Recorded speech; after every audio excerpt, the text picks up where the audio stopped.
Erros e acertos. Célia Xavier de Camargo pelo Espírito Marcelo. Amor e Equilíbrio Audiobook. Segunda parte. O último deles, um caminhoneiro bronco e agressivo, irritava-se com facilidade, especialmente com o choro de Nilceia, a caçula, e espancava os garotos. A mãe nunca presenciava essas violências porque estava sempre trabalhando. Certo dia, Eleutério não suportou mais esse estado de coisas e reagiu. O grandalhão, indignado com a ousadia do pirralho, partiu para cima dele. Desesperado, procurando algo com que pudesse se defender, o menino bateu os olhos numa faca sobre a pia da cozinha. Deu um jeito de esgueirar-se até lá, agarrou-a disfarçadamente e, quando o caminhoneiro chegou perto levantando a mão para atingi-lo com o cinto de couro, Eleutério estendeu o braço com firmeza e feriu o Brutamontes na barriga. O homem caiu no chão, olhos arregalados de espanto, com o sangue a escorrer pela ferida. Em pânico pelo que fizera, o menino fugiu de casa e nunca mais voltou.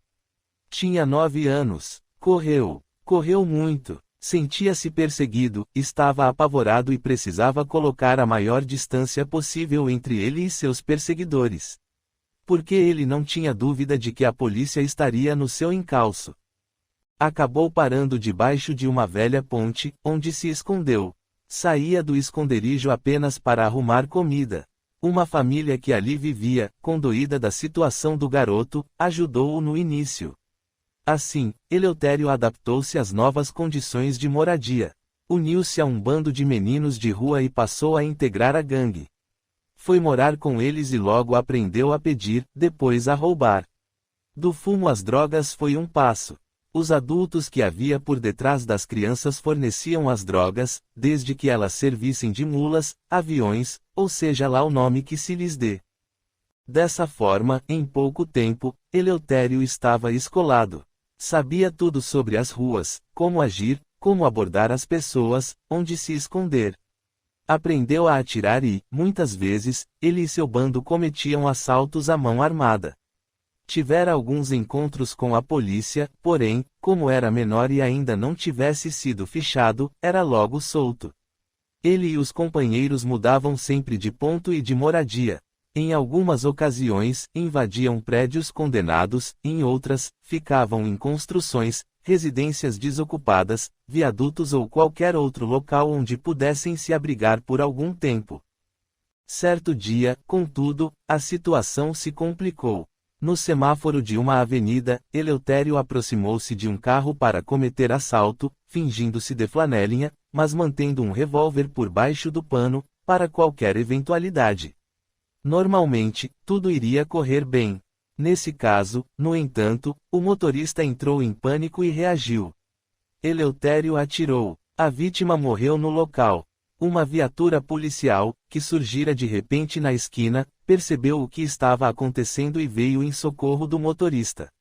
Não houve tempo, infelizmente, de salvar-lhe a vida. O assaltante foi reconhecido e caçado, até ser conduzido para a prisão. Como tinha apenas 16 anos e, portanto, era menor, as autoridades o encaminharam para um instituto correcional. Lá, entre 4 paredes, Eleutério sofreu muito. Tinha agora tempo para pensar. Começou a lembrar-se de como era sua existência antes, do pai, que ele tinha na conta de um herói, e que tanto tinha amado. Saudade imensa passou a dominar seu coração. Tudo seria diferente se o pai não tivesse morrido. Somente agora voltava a pensar na família. Como estariam todos? A mãe e os irmãozinhos ainda se lembrariam dele. A seu lado, Orlando, o pai desencarnado, velava. Pela primeira vez, percebia o filho mais sensível, mais maleável às sugestões superiores. Envolvendo-o nos braços, o paizinho falava-lhe com doçura. Meu querido filho, sua vida não tem sido fácil. Todavia, nada acontece por acaso, e as dificuldades que estamos passando são necessárias para nosso progresso. Confie em Deus e procure mudar suas atitudes. Só assim você será feliz. O rapaz não ouvia com os ouvidos do corpo as palavras ditas pelo pai, mas registrava intuitivamente as ideias que lhe eram sugeridas. E respondia, sem se dar conta de que realmente estava a conversar com o genitor que já partira. O Senhor não podia ter morrido, meu pai. Enquanto estava vivo, nos sentíamos seguros e protegidos. Depois, mamãe mudou e passou a obrigar-nos a conviver com toda espécie de criaturas. Após agredir um amigo dela, fugi de casa, começando essa vida de delinquência. Tudo isso porque o Senhor nos faltou na hora mais necessária. Ah, papai, que falta sinto da sua presença tão querida.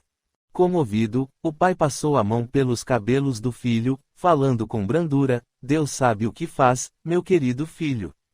Estava programado que eu morreria daquela forma, resgatando erros do passado. Da mesma maneira, vocês teriam que suportar as adversidades, como cúmplices meus que foram, dando a volta por cima e crescendo com as experiências. Contudo, não conseguiram. Sua mãe e você, sentindo-se desamparados, tomaram o caminho mais fácil.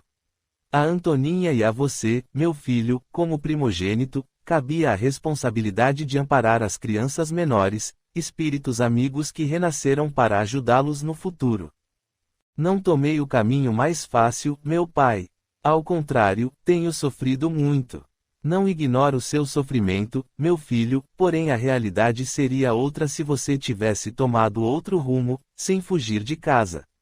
Se tivesse procurado pessoas amigas para ajudá-lo, ou instituições de amparo ao menor. Sem jamais pensar em trabalhar honestamente, linhaus e a ralé das ruas e ao submundo do crime. Esqueceu-se da família e nunca se preocupou em revê-la. Se tivesse buscado informações, teria se surpreendido. Aquele homem não morreu e, como tivesse contas a ajustar com a lei, não procurou a polícia. Sua mãe o expulsou de casa, e ele sumiu, dando sossego a todos. Eleutério chorava baixinho. Pela primeira vez, pensou que deveria ter procurado saber o que acontecera depois da sua fuga. Algo lhe dizia que tudo teria sido diferente. Talvez aquele infeliz nem tivesse morrido com a facada que lhe dei. Onde está minha mãe agora? Pensava ele, cheio de saudade.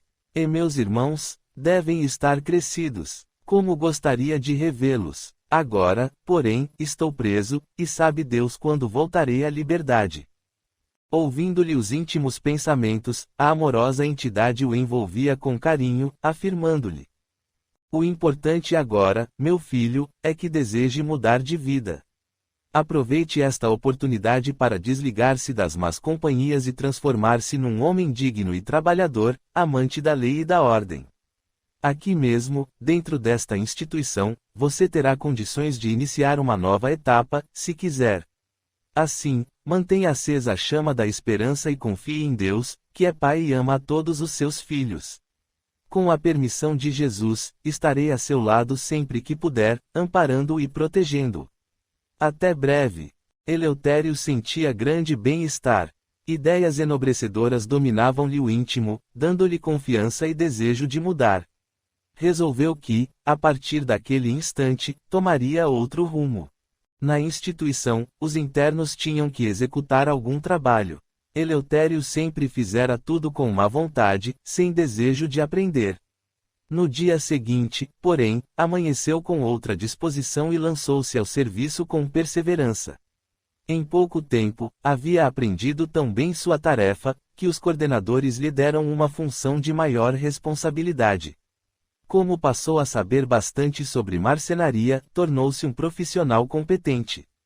As camas feitas por ele eram disputadas e alcançavam bom preço no mercado. Parte do dinheiro apurado na venda dos móveis pagava a matéria-prima, outra parte era destinada à manutenção da instituição e outra mais depositada numa conta bancária em nome do trabalhador.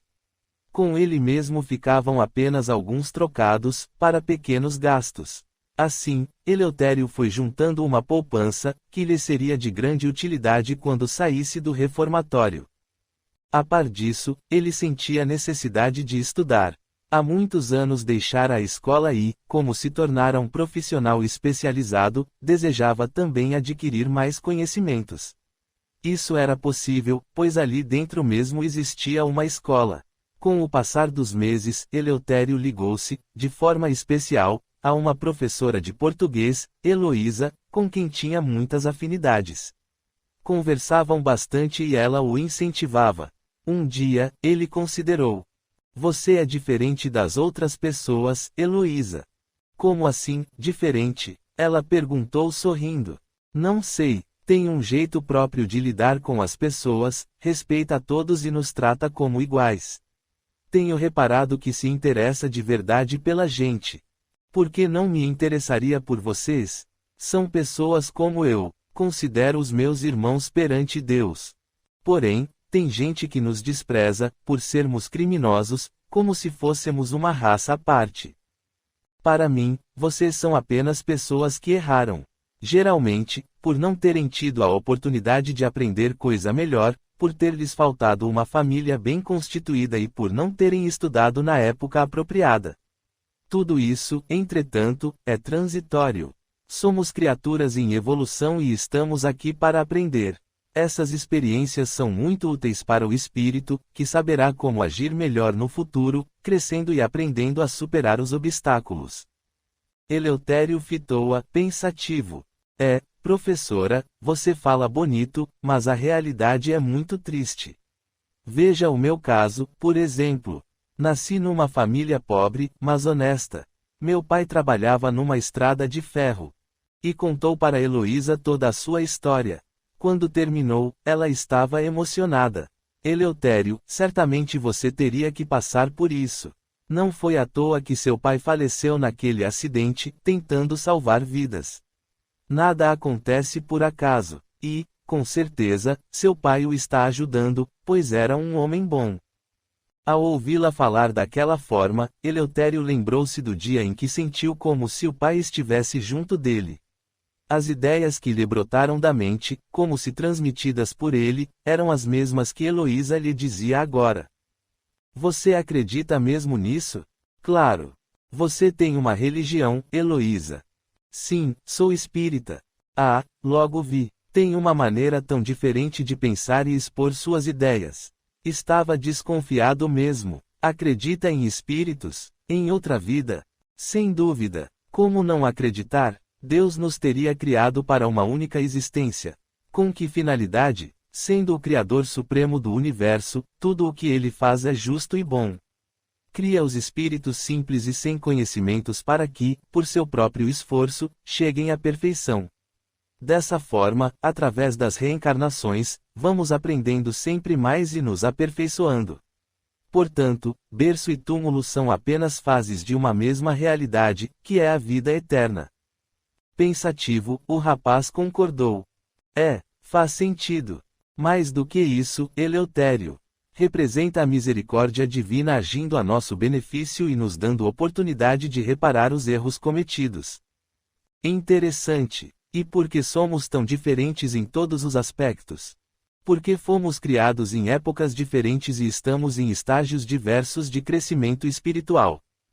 Eleutério ia fazer nova pergunta, mas Heloísa consultou o relógio. "Infelizmente, tenho uma aula agora. Mas em outro horário podemos continuar conversando sobre esses assuntos que tanto lhe interessam." "Olhe, Eleutério, temos uma reunião aqui mesmo, às sextas-feiras. Gostaria de participar?" "Claro." "Ótimo. Como a semana mal começou, amanhã trarei um livro que irá ajudá-lo muito. Chama-se O Evangelho segundo o Espiritismo, de Allan Kardec. Com ele você poderá se entreter, enquanto aguarda o dia da nossa reunião." Eleutério agradeceu e, na manhã seguinte, Heloísa compareceu às aulas trazendo o livro que tinha prometido. O rapaz, logo que se viu livre das obrigações, começou a folheá-lo distraidamente e, não demorou muito, estava mergulhado na leitura edificante. Esperou com ansiedade a sexta-feira. Estava encantado com a leitura e não via a hora de participar dessa reunião sobre a qual Heloísa falara. Sempre fora convidado para frequentar atividades de todas as religiões, mas nunca se interessara. Agora era diferente. Ele queria ir. Depois da primeira reunião, nunca mais deixou de participar, para a alegria de Heloísa, que o estimava muito. Terminado o primeiro grau, Eleutério interessou-se por um curso de desenho industrial por correspondência. Os responsáveis pelo reformatório concordaram, facilitando-lhe os estudos. Depois, como ele fosse inteligente e criativo, fez um curso de informática, passando a trabalhar uma parte do tempo no escritório da instituição. Agora com outra compreensão da vida, conversava sempre com Heloísa, indagando, preocupado, o que teria sido feito da sua família. Não se preocupe, Eleutério. Deus vela por todos nós, inclusive por seus entes queridos. Ao mesmo tempo, residindo fora dos portões da instituição, Heloísa procurava informar-se sobre o paradeiro de Antoninha e de seus filhos. Ficou sabendo que ela havia se mudado da favela depois daquele escândalo com o amante. Não deixara endereço e ninguém sabia dar notícias da família. Sem perder as esperanças, a professora continuava pesquisando. A um amigo, investigador de polícia, pediu ajuda. Contou-lhe toda a história e deu-lhe os dados que possuía. Sabia o nome da mãe, Antoninha, e dos irmãos de Eleutério, Eleomar, Expedito e Nilceia. Começaram a procurar nas escolas, nas empresas e em todos os lugares. Naturalmente, sem o conhecimento de Eleutério, pois ela queria evitar-lhe decepções desnecessárias. Ele só ficaria sabendo se o resultado fosse positivo. Enquanto isso, 5 anos haviam se passado.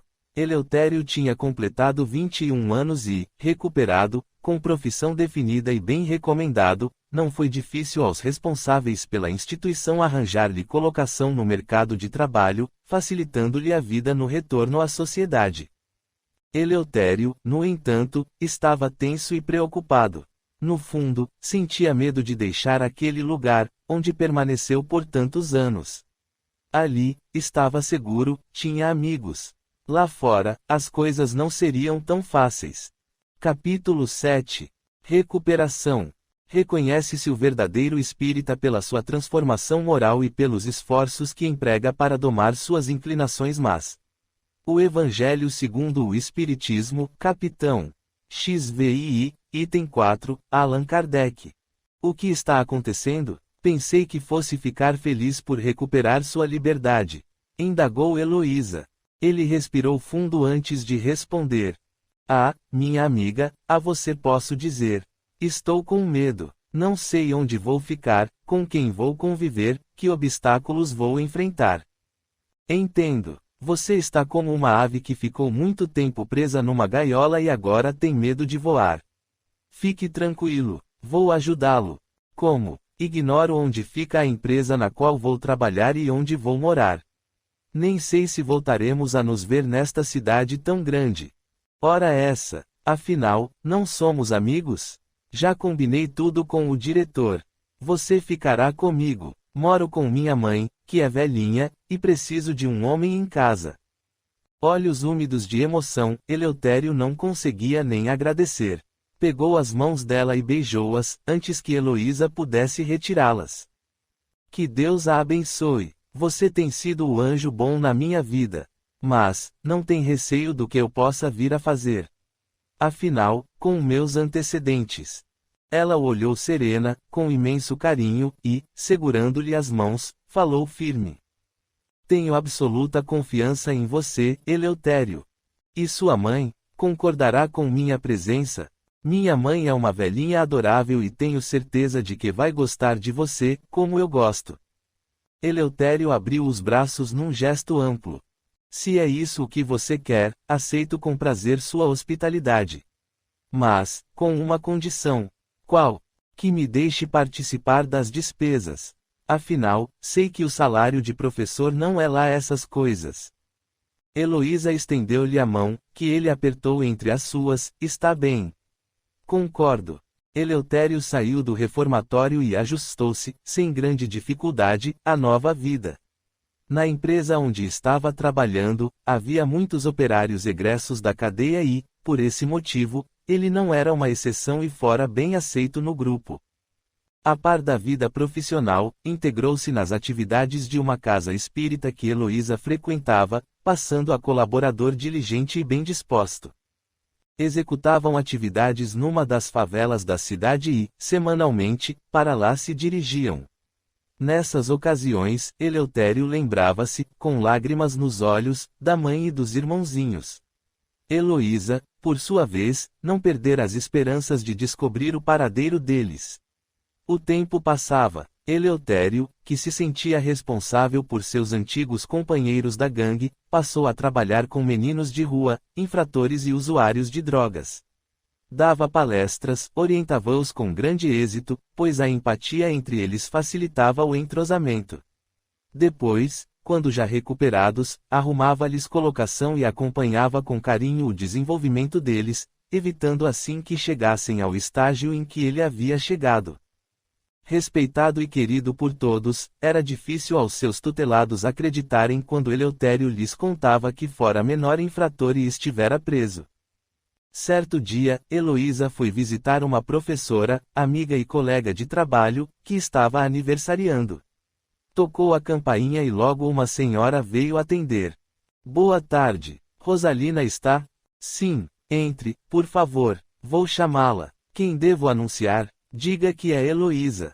A criada saiu e Heloísa acomodou-se no sofá. Logo entrou na sala a aniversariante. Heloísa, que prazer, não esperava sua visita hoje. Abraçando a amiga, a recém-chegada declarou. Não poderia deixar de vir cumprimentá-la no dia do seu aniversário. Parabéns, minha querida. Olhe, trouxe-lhe uma lembrancinha. Não repare na insignificância. Abrindo o pequeno embrulho, Rosalina surpreendeu-se. Que lindo colar. Obrigada. Você sabe como gosto de bijuterias. Que bom. Fico contente por você ter gostado. Aceita alguma coisa? Um café, um refrigerante. Uma água, por favor. Rosalina chamou a criada. Antônia, traga um copo d'água para minha amiga. Ao ouvir esse nome, Heloísa sentiu como se um alarme soasse dentro dela. Continuava procurando a família de Eleutério, apesar dos anos transcorridos, e não perdera o hábito de fazer perguntas. Quando a doméstica voltou, trazendo o copo d'água numa bandeja, fitou-a com cuidado. Você é muito simpática, Antônia. Ainda não tinha tido a oportunidade de conhecê-la. É verdade. Antônia está trabalhando em casa há 2 meses apenas. Ah, interessante, ela me lembra alguém que conheço, mas não consigo atinar com quem. Sou professora e por minhas classes passam muitas crianças. Você é casada, Antônia? Não, senhora, sou viúva. Tem filhos? Tenho. 2 rapazes e uma moça. Ah, só esses? Indagou Heloísa um pouco decepcionada. Os olhos da criada se nublaram, denotando certa tristeza. Não, na verdade, tive um outro filho, que saiu de casa ainda criança e do qual nunca mais tive notícias. Porém, não entendo a razão de seu interesse, minha senhora. Eleutério, é esse o nome do seu filho? Voltou a perguntar Heloísa, com a voz embargada pela emoção. Sim, mas, como sabe? Balbuciou a criada, surpresa e trêmula. O que está acontecendo aqui? Do que estão falando? Quis saber Rosalina. Sem denotar ter ouvido a pergunta da amiga, Heloísa murmurou, graças a Deus. Finalmente, você é Antoninha, então. Sim, mas há muitos anos ninguém me chama assim. Era como meu saudoso marido me chamava. Mas, por Deus, como sabe de tudo isso? Se é por causa do meu passado. Diante da perturbação da mulher, Heloísa fez com que ela se sentasse e deu-lhe a água para beber. Acalme-se. Tudo está bem. Vou lhe contar tudo o que sei. E, diante da atônita criada e da não menos surpresa Rosalina, Heloísa contou como conhecera Eleutério, como se inteirara da vida deles e de como, há anos, procurava por Antoninha e seus filhos. Sob copioso pranto, Antônia não sabia o que dizer. Nem sei como lhe agradecer, minha senhora, tudo o que tem feito por meu filho. Ele está bem? Com um largo sorriso, Heloísa respondeu. Ele está ótimo. Você vai se orgulhar muito dele, Antoninha. Que saudade. Preciso vê-lo, reencontrar meu filho. Claro que sim. Ele ficará muito feliz ao rever a mãe e os irmãos. Jamais se esqueceu de vocês, só não sabia como e onde encontrá-los. Após o episódio triste em que meu filho se envolveu, depois da fuga dele, ficamos ainda algum tempo na capital, com a esperança de que ele retornasse. Todavia, o tempo passava e não tínhamos notícias dele. A situação começou a ficar insustentável porque, sentindo-me culpada pelo que acontecera a Eleutério, resolvi mudar de vida. Não conseguia mais exercer as atividades de antes e o dinheiro era curto. Um amigo do meu falecido marido, a quem procurei pedindo ajuda, ofereceu-me serviço num sítio localizado em cidade próxima. Sem alternativa, aceitei, e ficamos residindo lá por muitos anos. Retornamos há pouco tempo para a capital porque meus filhos, crescendo, sentiram necessidade de encontrar um local de trabalho onde pudessem obter melhores salários. A vida no sítio estava muito difícil. Não tínhamos recursos. Deus é muito bom. Você veio trabalhar justamente na minha casa, onde haveria possibilidade de encontrar Heloísa. Então, Antônia, você é a mãe do Eleutério. Eu o conheço e tenho muita admiração por ele. Jamais poderia imaginar. Sei que Heloísa procurava por uma Antoninha, mas nunca pensei que pudesse ser você. Em clima de grande alegria, Heloísa pegou o endereço de Antoninha e combinaram de se rever naquele mesmo dia. Chegando em casa, Heloísa esperou com ansiedade Eleutério voltar do trabalho. E o informou, meio misteriosa. Precisamos visitar uma família na favela. Quando? No final da semana? Não, hoje. Ah, é urgente, então. Vamos, concordou o rapaz, que nunca se negava ao trabalho no bem. Dê-me apenas o tempo de tomar um banho e comer alguma coisa. 1 hora depois, pegaram o carro e se dirigiram para o endereço dado. Era na mesma região onde costumavam ir todas as semanas e, por isso, Eleutério não estranhou. Diante da porta, o rapaz sentiu o coração se confranger. A miséria era grande e ele se lembrou imediatamente da sua infância. Bateram. Uma moça bonita veio atender. Heloísa percebeu que era muito parecida com o irmão. Boa noite. Desejam alguma coisa? Boa noite, meu bem. Queremos falar com sua mãe. Ela está? De dentro do barraco surgiu uma senhora ansiosa e de sorriso tímido. Ao ver os recém-chegados, levou as mãos à boca, sem poder acreditar.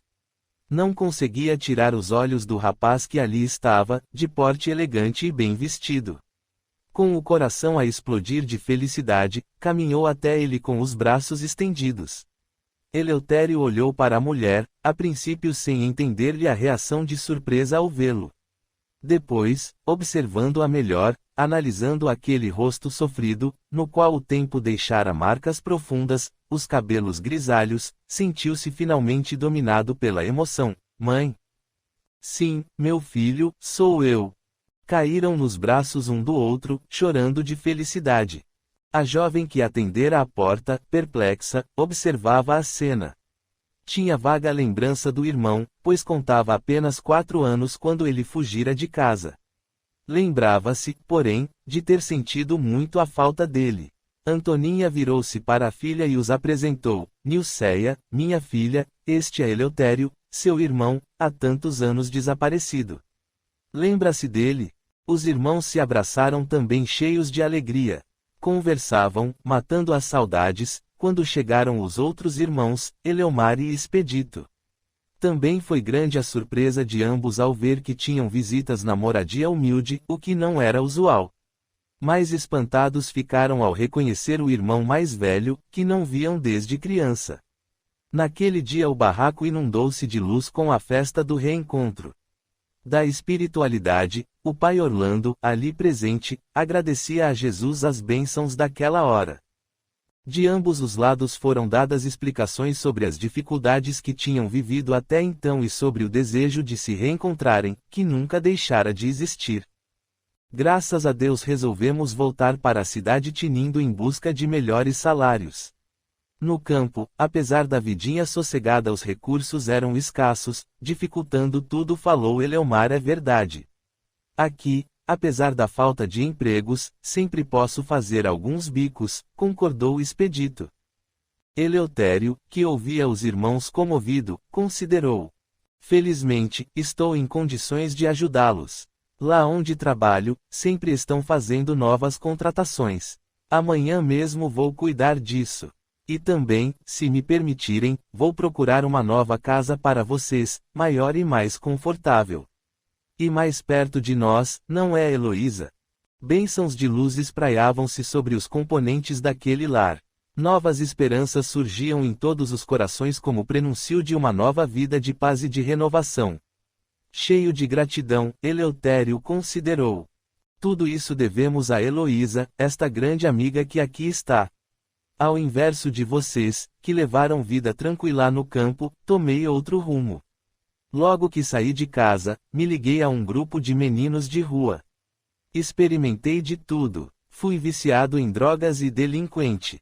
Estive preso por muitos anos e, graças a Deus, encontrei Heloísa, a professora de quem sempre recebi incentivo e ajuda.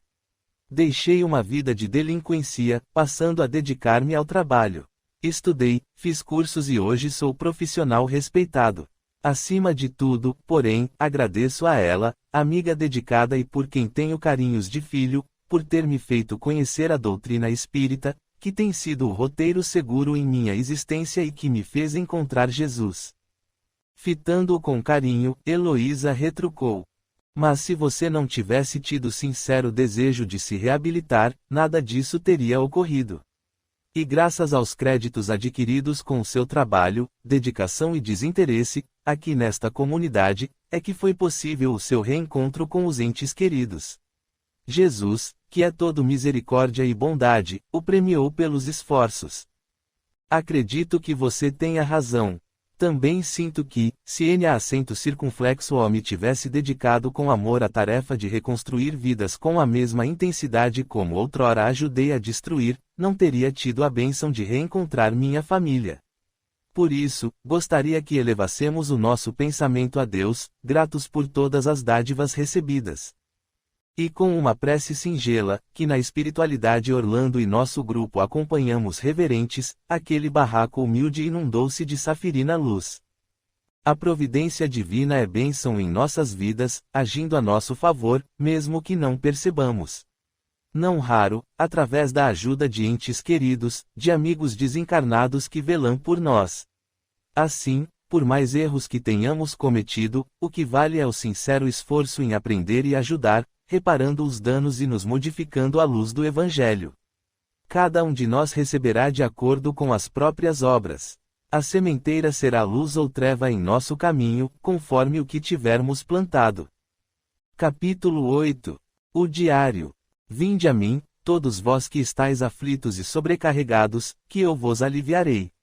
Tomai sobre vós o meu jugo e aprendei comigo que sou brando e humilde de coração e achareis repouso para vossas almas, pois é suave o meu jugo e leve o meu fardo.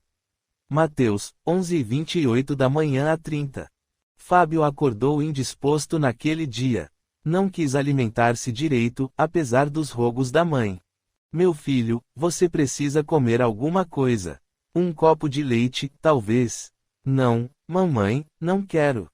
Quem sabe uma fruta? Ela insistiu. Não, respondeu ele fazendo careta. A mãe suspirou, dando-se por vencida. Está bem. Então, pegue sua mochila e vá para a escola. Mas não deixe de comer o lanche que coloquei. Após a saída do garoto, Salete ficou a mordiscar um biscoito, olhar perdido ao longe, distante da realidade. Raul entrou na copa já arrumado para sair. Banho tomado, recende a colônia após a barba, roupa impecável, cabelos bem penteados. Ao notar que a esposa não dera pela sua presença, indagou, acomodando-se numa cadeira do outro lado da mesa. Ei, o que está acontecendo? Você me parece apreensiva. Salete saiu do seu alinhamento, fitando o marido à sua frente. Raul, estou preocupada. Nosso filho não está bem. Ora, Salete, Fábio é um menino normal, ativo e inteligente. Por que se afligir à toa? Você o tem observado ultimamente? Ele não se alimenta direito, está pálido, abatido. Há algo errado com ele. Sinto isso. É impressão sua, querida. Tranquilize-se. Não está acontecendo nada com ele. Salete resainou-se, levando a xícara de café aos lábios. Talvez você tenha razão. Preocupo-me demais. Afinal, é nosso único filho. Após o café, despediram-se, ambos saindo de casa apressados para suas ocupações.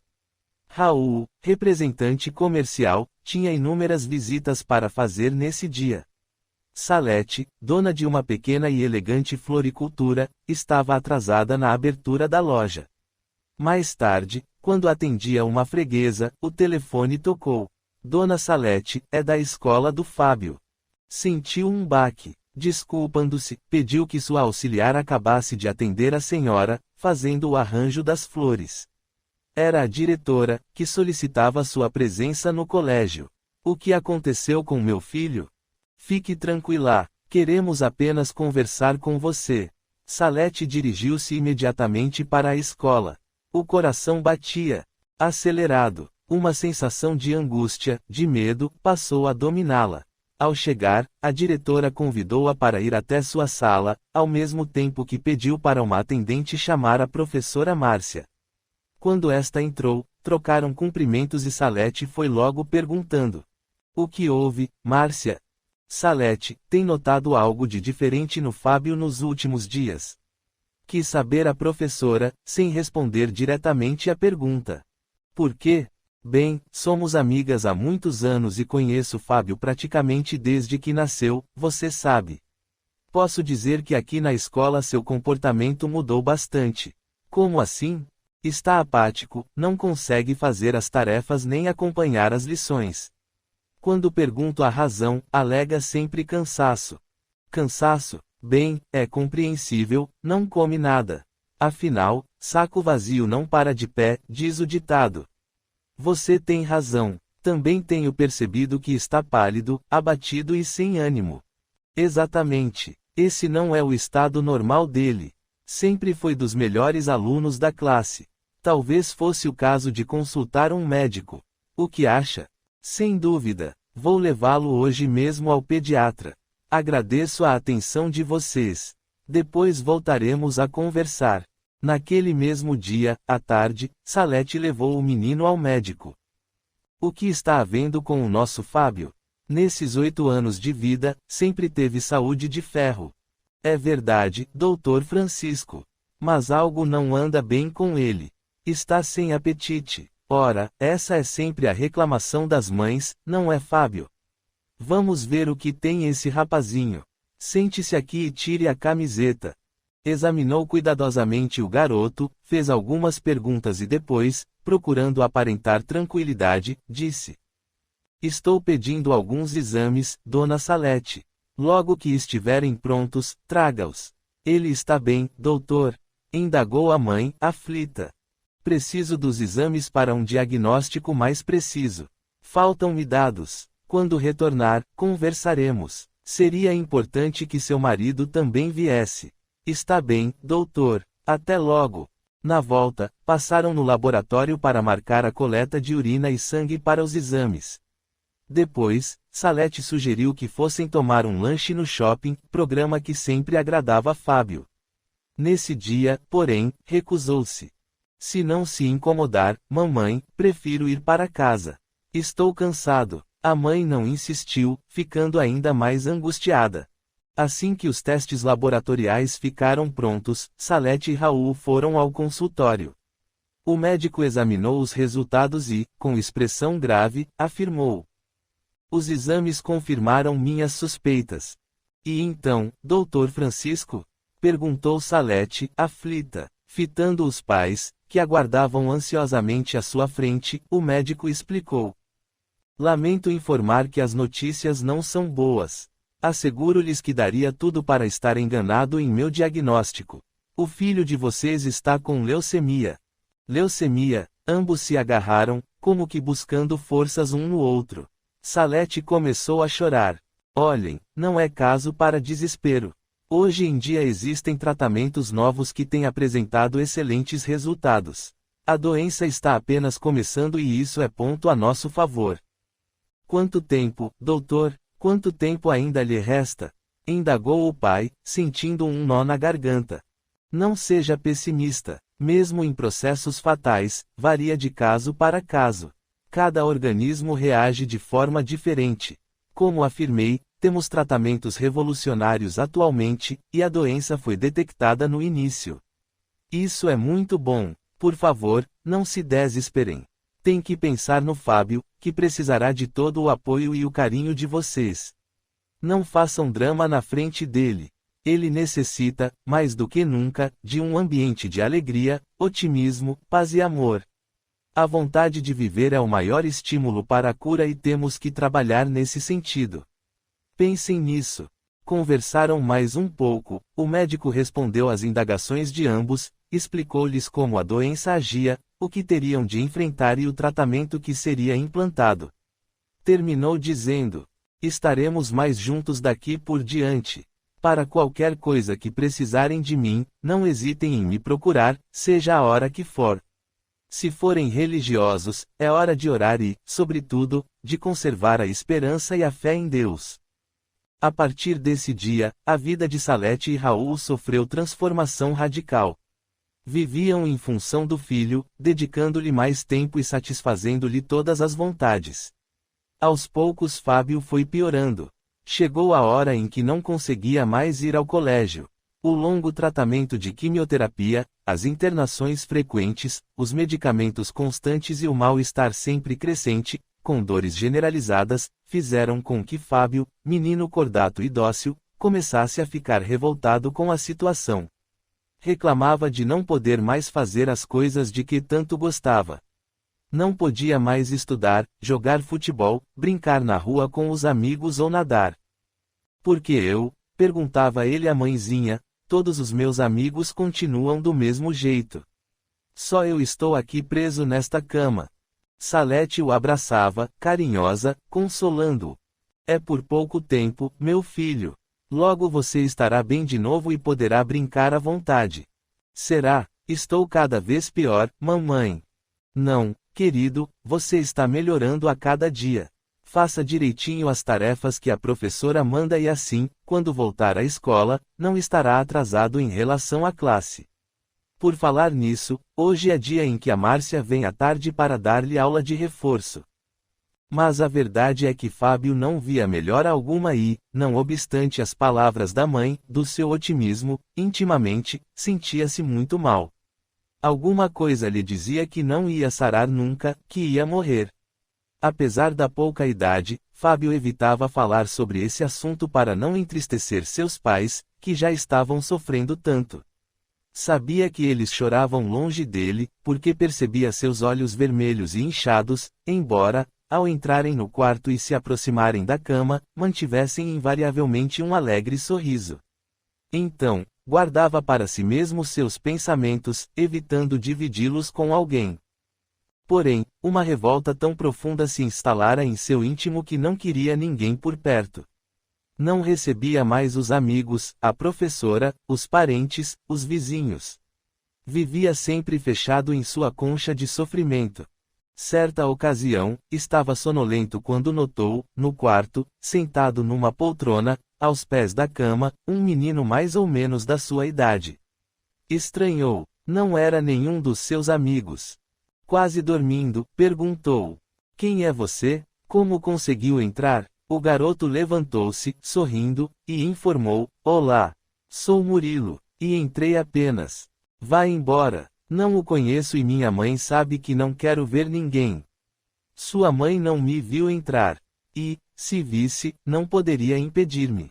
Fábio, mais desperto e interessado, indagou: "Não, você é muito estranho, cara. O que faz aqui, afinal?" "Vim vê-lo, conversar com você." A despeito da sua revolta, Fábio começou a ficar curioso, espantando definitivamente o sono. O que esse garoto teria para lhe dizer? Conversar comigo? Ah, então chegue mais perto. Diga logo o que quer e vá embora. Quando o menino se aproximou, Fábio estranhou o aspecto dele. "Você parece diferente." Assim dizendo, Fábio tentou tocar no garoto. Porém, com espanto, percebeu que sua mão não encontrou resistência. "Ei, não consigo tocar em você." O garoto sorriu, divertido, informando: É porque não faço mais parte do seu mundo. Como assim? Você não faz mais parte do meu mundo? Veio de onde, então? Calma, devagar com as perguntas senão me perco. Respondendo, sim, não faço mais parte do seu mundo. Vim do mundo espiritual. Não tenho mais o corpo de carne, como você. Quer dizer que já morreu? Para vocês, sim. Contudo, estou mais vivo do que nunca, como pode ver. Como isso pode acontecer? Não entendo. Minha mãe sempre disse que os mortos não voltam. Pois ela está enganada. A verdade é que a morte não existe, é uma ilusão. O que acontece é que a alma, ou espírito imortal, apenas muda de um estado para outro. Tão simples assim? É, pode acreditar. Deus faz tudo perfeito e existe vida em todos os lugares. Na escola você aprendeu sobre os estados da água, não é? Sim, ela pode estar no estado líquido, sólido ou gasoso, respondeu Fábio, satisfeito por demonstrar seus conhecimentos. Isso mesmo, já viu como a água da chuva, com o calor do sol, se evapora. Continua sendo água, mas em estado gasoso. Vai para o espaço e depois retorna em forma de chuva novamente. Com o espírito acontece mais ou menos a mesma coisa. Apenas muda de estado, mas continua sendo o mesmo. Fábio mostrava-se agora mais animado e bem disposto. Sabe que conversar com você me fez bem, Murilo. Até esqueci que estou doente. Se quiser, posso voltar outro dia. Quero sim. Gostaria de saber mais sobre esse tal mundo espiritual, onde você mora, disse Fábio, interessado. Podemos até passear, sugeriu Murilo. Ei, cara, você está louco? Esqueceu que não posso andar? Claro que pode. O seu corpo material é que está doente, não seu corpo espiritual. Quando você estiver dormindo, podemos ir aonde quiser. Verdade, posso deixar esta cama e sair por aí. Lógico. Vou apresentar-lhe meus amigos, mostrar-lhe onde moro, levá-lo a lugares lindos, cheios de flores e de pássaros. Você vai adorar. Agora, descanse. Preciso ir embora, mas lhe prometo que voltarei. Tchau. Fábio despertou no dia seguinte sentindo grande alegria e bem-estar. Seus pais estranharam a mudança que se operara nele. Dormiu bem, meu filho? Perguntou Salete. Muito bem. Antes, tive um papo muito interessante com um garoto que veio me visitar. O Murilo. Mas ontem não veio ninguém aqui em casa. E não conheço nenhum Murilo.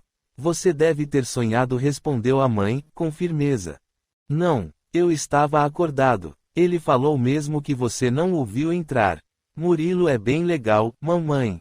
Salete não quis incompridar a história, mas achou que o filho estava delirando. Preocupada, comunicou ao médico, que ficou de vir vê-lo mais tarde. Na noite seguinte, Murilo apareceu trazendo alguns amigos. Eram crianças simpáticas, e Fábio logo fez amizade. A partir desse dia, ele tinha encontros frequentes com Murilo e sua turma. Evitava de falar no assunto com os pais porque, sempre que tentava contar suas aventuras, ninguém acreditava nele. Assim, os novos amigos o levaram para conhecer lugares lindos, onde viviam, a escola que frequentavam, os passeios mais interessantes e muita coisa bonita.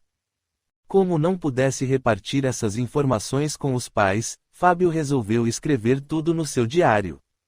Certa noite, chegou uma senhora de mãos dadas com as crianças. Sorridente, ela aproximou-se dele falando-lhe com ternura. Como vai, Fabinho? Mas, é a vovó Hortência. Sou eu mesma. Fico feliz ao vê-lo assim tão animado. Dê um abraço à mamãe e diga-lhe que fique tranquila. Eu estou bem e cuidarei de você com muito carinho. Fábio então percebeu que não ficaria muito tempo aqui na Terra. Sentia que estava sendo preparado para essa mudança e não tinha medo. E ele estava realmente muito mal, preocupando os pais, tios, avós e demais parentes. Certa manhã, acordou com a sensação de que seu tempo se findava e resolveu chamar os pais no quarto. Preciso ter uma conversa muito séria com vocês. Raul e Salete se aproximaram do leito e Fábio disse: Papai, mamãe, quero agradecer tudo o que fizeram por mim até hoje. Eu amo muito vocês. Porém, sabem que vou ter que ir embora para um outro lugar. A mãe, chorosa e aflita, o interrompe. Meu filho, por que está nos dizendo essas coisas? Você ficará conosco, ficará bom. Sério, mas sereno, Fábio afirmou. Mamãe, não se iluda. Minha hora de partir chegou. Não se preocupem comigo, estarei muito bem, tenho excelentes amigos no mundo espiritual e vovó Hortência cuidará de mim. Sua avó já morreu. Você não sabe o que diz, meu filho. Sei mais do que pensa, mamãe. Vovó Hortência tem vindo me visitar e até mandou um abraço para você. A morte não existe, mamãe. Continuarei vivendo e amando vocês do mesmo jeito. Acreditem. Fez uma pausa, tomou fôlego, e prosseguiu. Mamãe, deixei meu diário na gaveta do criado mudo. Depois da minha partida, quero que você e papai o leiam, ele aprova de tudo quanto lhes afirmei. Agora, estou cansado, muito cansado. Repouse, meu filho, ficaremos aqui a seu lado. Algumas horas depois, Fábio piorou. Agonizante, em meio ao sofrimento de familiares e amigos, abriu os olhos lentamente. Vendo os pais ali juntinho dele, ensaiou um sorriso. Não se esqueçam do que lhes disse. Faça uma oração. Mamãe. Salete fez o Pai Nosso entre soluços. Quando acabou, Fábio disse, olhando para o alto, Murilo e meus outros amigos vieram me buscar. Vovó Hortência, vovô Juarez também estão aqui. Até um dia. E em meio à comoção geral, Fábio partiu, deixando nos lábios um ligeiro sorriso. Alguns dias depois, ainda trispassados de dor, Salete e Raul estavam no quarto arrumando as coisas dele, quando se lembraram das palavras de Fábio. Abriram a gaveta do criado mudo. Em cima de tudo, encontraram o diário. Ao abrir aquelas páginas, impregnadas da letra e da presença do filhinho, não puderam conter a emoção, pois constataram a veracidade de tudo quanto ele dissera. Fábio relatava, com minúcias, todos os acontecimentos dos últimos meses. Falava das visitas espirituais que recebia, dos lugares e das pessoas que conhecera, muitas delas falecidas antes do seu nascimento e sobre as quais não podia saber. Mencionava até de um aborto que Salete tivera e que ele ignorava. Vovó Hortência me contou que, antes de renascer como Fábio, tentei vir na família, mas que abortei. Disse-me a vovó que eu precisava passar por essa experiência dolorosa e vocês também. Por isso, mamãe, não se culpe por aquele aborto. Era necessário, mas voltei, para estar com vocês novamente, agora como Fábio. Quis Deus que eu retornasse cedo ao mundo espiritual. Em virtude de um erro que cometi no passado, estava previsto que minha reencarnação seria curta, mas que ela teria a função de despertá-los para as realidades espirituais. Nada acontece por acaso, tudo está previsto nas leis de Deus. Quando Salete e Raul terminaram a leitura do diário de Fábio, estavam transformados. Ele lhes falara de coisas que, em circunstâncias normais, nunca teria condições de saber, especialmente a experiência frustrada da primeira gravidez, da qual a mãe sempre se sentira culpada. Jamais as ideias e conceitos escritos naquelas páginas poderiam ter saído da cabecinha de Fábio, um menino de 8 anos. Eram grandiosas demais. Confortados e confiantes, os pais começaram a ter uma outra noção sobre espiritualidade, sobre a vida e sobre Deus. Sentiam agora que Fábio realmente não morrera e que continuava vivo em algum lugar. Tinham também a certeza de que um dia teriam condições de se comunicar com ele. A partir daquele momento, resolveram se informar sobre a realidade da vida maior, buscando numa casa espírita os conhecimentos necessários. Com a esperança e a confiança em Deus transformadas em companheiras diletas de seus dias, passaram a acalentar um objetivo na vida, o de ajudar outras famílias que também tivessem perdido entes queridos, espalhando, assim, consolo e paz, esperança e fé, como acontecera com eles, para que elas também voltassem a sentir a alegria de viver, convictas da imortalidade da alma. Quando o sofrimento bater à sua porta e a dor confrangeriu-lhe o coração diante da perda de um ente querido, não se desespere. A morte não existe e a vida continua em outra dimensão. Por isso, conserve a confiança em Deus e o otimismo, com a certeza de que nossos amados continuam existindo. E mantenha acesa a chama da esperança, trabalhando e servindo, pois, algum dia, em algum lugar, iremos nos reencontrar. Capítulo 9. A mentira.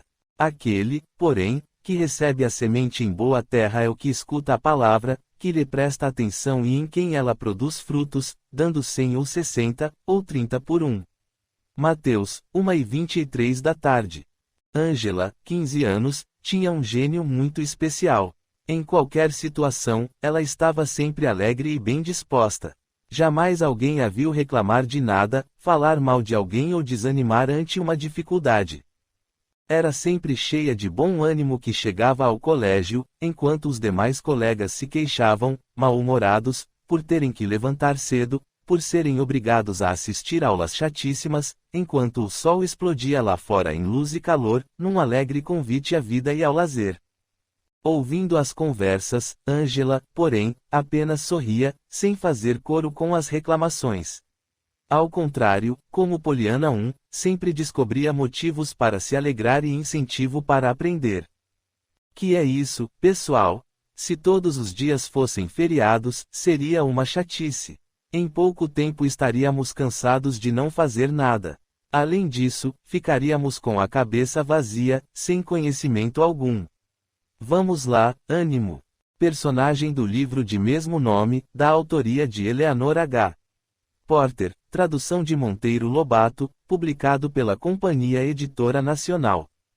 Esse seu comportamento incomodava inúmeros colegas, porque o ser humano sempre espera que os demais endossem suas ideias.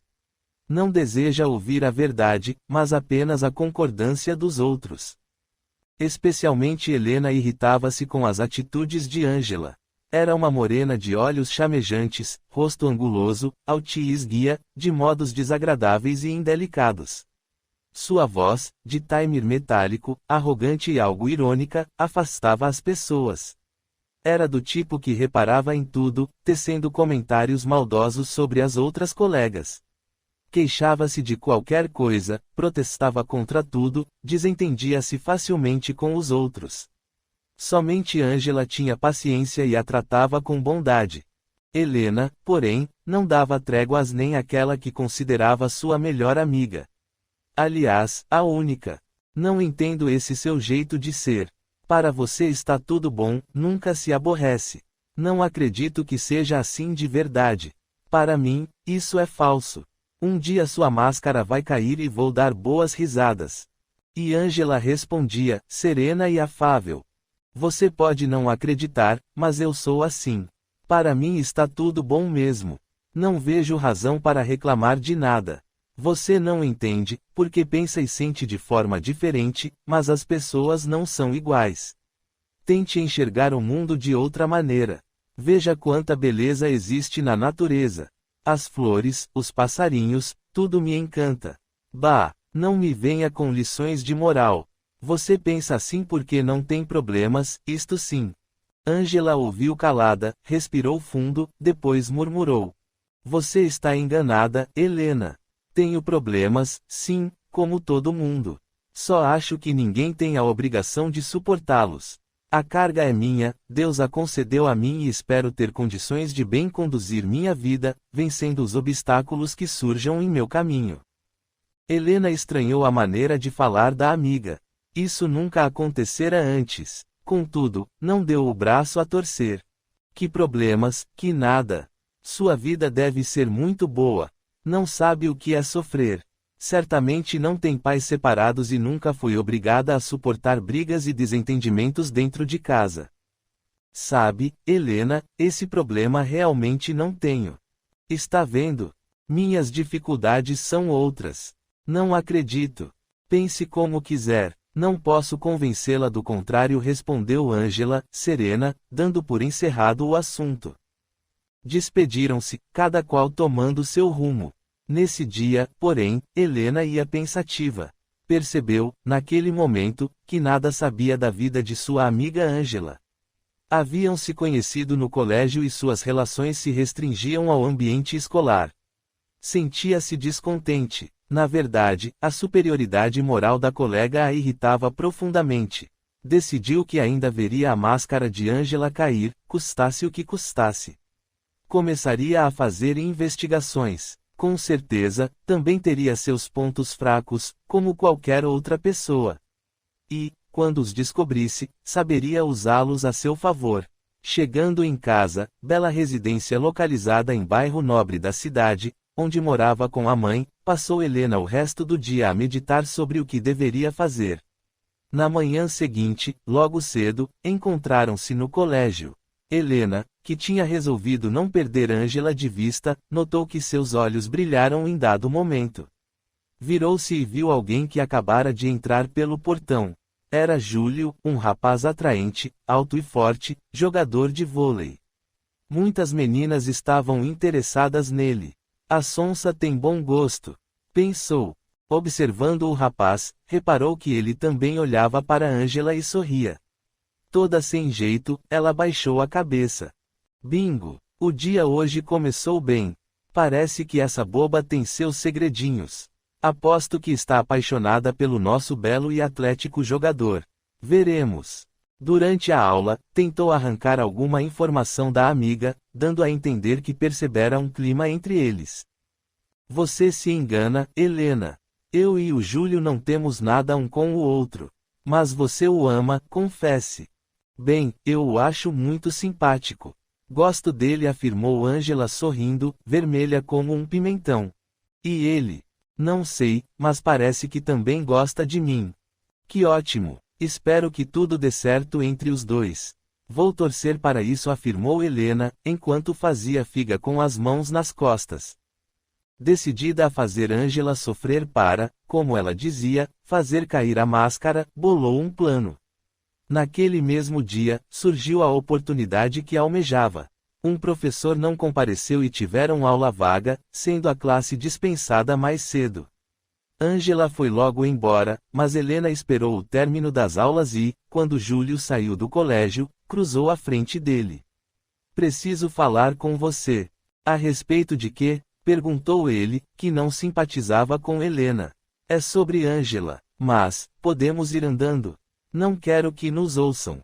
Começaram a caminhar. Helena não pôde deixar de notar que, quando falou no nome de Angela, ele se mostrou mais interessado. Muito bem, pode falar. Está acontecendo algo com a Angela? Não. Com ela, não. Estou preocupada com você. Comigo, nem nos conhecemos direito. Que papo é esse? Mostrando-se meiga e sedutora, Helena olhou-o fixamente. A verdade, Júlio, é que sinto grande admiração por você. Sim, continue. Bem, não pude deixar de perceber que tem interesse por minha amiga. Não é apenas interesse. Eu amo Angela e estou esperando uma oportunidade para poder falar com ela. Aí é que está. Ela não merece seu amor. Acredite, pensei muito antes de vir falar-lhe, mas não poderia deixar que fosse enganado por ela. Como assim? Não estou entendendo. Explique-se melhor. Helena falou que Angela não era aquela menina ingênua que aparentava ser, que era mentirosa, que fazia os rapazes se apaixonarem por ela e depois os abandonava, assim que surgisse outro melhor. E que ela lhe confessara que pretendia fazer o mesmo com ele. Para concluir, deu o golpe de misericórdia. Como a aconselhei que não fizesse isso, que você não merecia ser tratado assim, Angela deu risada e quis fazer uma aposta comigo, afirmando que iria conquistá-lo. Enfim, pintou com cores tão fortes e cruéis o caráter de Angela que o rapaz, decepcionado, afirmou. Tem certeza? Claro. Se não acredita em mim, pode perguntar para quem quiser. Entendi. Agradeço-lhe o aviso. Com fisionomia carrancuda e feroz, Júlio afastou-se, enquanto Helena disfarçava o riso. E se ele fosse mesmo se informar melhor, seguindo a sugestão dela? Bem, aí ela estaria enrascada. Mas não faria isso. O olhar dele era transparente, demonstrando ingenuidade e pureza. Confiava nas pessoas, e acreditara nela. Sua indignação, por isso mesmo, seria maior ainda, por sentir-se enganado. Não poderia permitir, porém, em hipótese alguma, que ele se aproximasse de Ângela, porque isso poria tudo a perder. Nos dias seguintes, notou que Ângela estava séria e parecia um pouco triste. O que houve? Indagou, fingindo não saber. Nada. Como? Nada? Vejo-a triste e ainda diz que não é nada. É problema com o Júlio? Bem, já que você tocou no assunto. É com ele, sim. De uns dias para cá, passou a me ignorar. Passa perto de mim e nem me olha. Parece que está com raiva. Hoje mesmo eu o vi com outra garota. Que canalha. Você tem que esquecer esse cara. Quer que eu vá lá e brigue com ele? Ângela suspirou e respondeu, depois de pensar alguns instantes. Não, Helena, nunca houve nada entre nós. Mas tenho pensado em ir falar com ele e procurar saber se fiz algo que o magoasse. Não, isso você não pode fazer. Vai se humilhar diante de alguém que a enganou. Nunca. Talvez você tenha razão, minha amiga, mas não gosto de situações mal resolvidas. Se ele está interessado em outra garota, tenho que me conformar. Espero que seja feliz com ela. Ele não merece seu amor. Não se trata disso. Ele nunca me disse nada que pudesse induzir-me a pensar que me amava. Se eu cultivei esperanças, a culpa é minha, e não dele. Vamos deixar isso pra lá, está bem. É passado. Mas você está sofrendo. Chore, grite, arranque os cabelos. Pra quê? Nada disso iria mudar a situação. Irritada por seu plano não ter funcionado, por Ângela ter conseguido manter-se serena, Helena saiu pisando duro e resmungando, você tem sangue de barata mesmo. Intimamente, contudo, mais do que nunca estava resolvida a prosseguir com seus planos. Esse ataque não dera certo, outro daria. 15 dias depois, Ângela não compareceu à escola. Alguém avisou que o pai dela estava doente. Helena achou que a situação seria excelente para ver Ângela sofrer e se desesperar. À tarde pegou o endereço na secretaria da escola e foi fazer-lhe uma visita. Estranhou o bairro humilde, a casa singela. Muitas pessoas lá se encontravam. Havia um clima de velório. Deduziu que o pai deveria ter morrido. Quando Ângela viu Helena chegar, veio a seu encontro com os olhos rasos de pranto. Pálida e com aparência cansada, era a imagem da dor. Helena, satisfeita, aproximou-se da amiga, abraçando-a. Que coisa horrível aconteceu com você, Ângela. Deve estar sofrendo muito, sentir-se desesperada. Que golpe terrível Deus desfechou sobre sua família. Com serenidade, Ângela respondeu. Deus sabe sempre o que faz, Helena. Meu pai estava sofrendo bastante.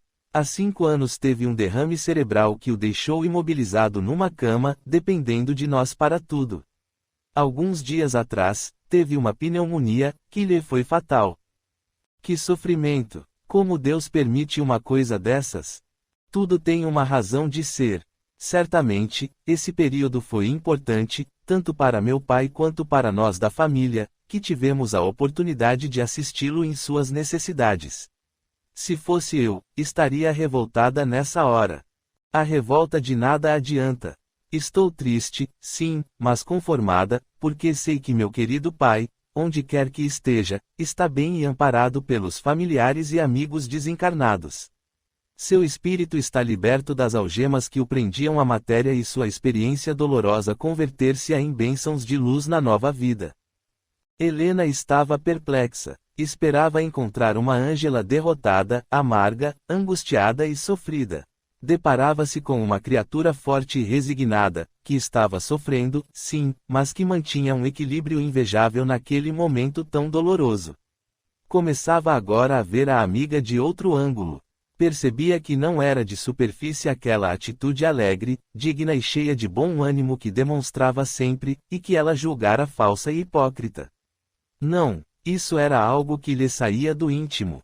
Um tanto envergonhada, Helena perguntou. Ângela, nunca soube nada da sua vida. Achei que não tinha problemas e vejo agora que os tinha, e maiores que os meus.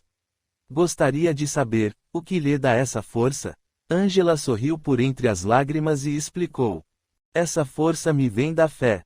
Sou espírita, e os conhecimentos que a doutrina me trouxe alargarão-me a visão e deram-me a convicção da imortalidade da alma. Saber que não existe a morte, que a vida continua numa outra dimensão, que somos aprendizes nesta escola planetária, buscando crescer em todos os sentidos, e que, através das vidas sucessivas, iremos burilando cada vez mais nossos caracteres, são evidências que mudam nossa maneira de pensar. Hoje eu tenho certeza de que, através dessas experiências, iremos, pelo exercício do livre-arbítrio e pela consequente responsabilidade dos nossos atos, desenvolver sempre mais a nossa consciência de ser imortal. Helena estava cada vez mais surpresa, pois Ângela, sem a intenção de aparentar conhecimentos, falara de maneira despojada e simples de assuntos sobre os quais aquela nunca havia pensado antes. Temas sérios e importantes, que fizeram com que notasse como era fútil, vaidosa e ignorante. Baixando a cabeça, Helena deixou que as lágrimas lhe corressem pelo rosto. Pela primeira vez estava realmente tocada por alguma coisa. Abraçou Ângela, suplicando: será que pode me perdoar? Não tenho sido uma boa amiga para você. Nem para ninguém. Generosa, a órfã considerou. Não diga isso. Você tem me ajudado muito. Limpando as lágrimas, a outra retrucou: diz isso porque não sabe das coisas que andei fazendo. Hoje não é o momento. Amanhã conversaremos. Agora, quero ser realmente sua amiga. Quero aprender com você tudo sobre esse tal de espiritismo. Será um prazer. Vou levá-la para conhecer nosso grupo de jovens. Vai adorar. Helena ficou mais algum tempo. Estava se despedindo quando viu alguém. Era Júlio que, meio constrangido, estava chegando. Foi ao encontro do rapaz, pegando-o pela mão e aproximando-o de Ângela. Entre ambos, segurando a mão da amiga e a de Júlio, encheu-se de coragem e disse: fiz coisas horríveis. Sou mesquinha, fútil e má. Preciso que me perdoem. Ângela, com seu jeitinho meigo, nem deixou que terminasse. O que é isso? Somos amigas. Seja lá o que for, já está perdoada.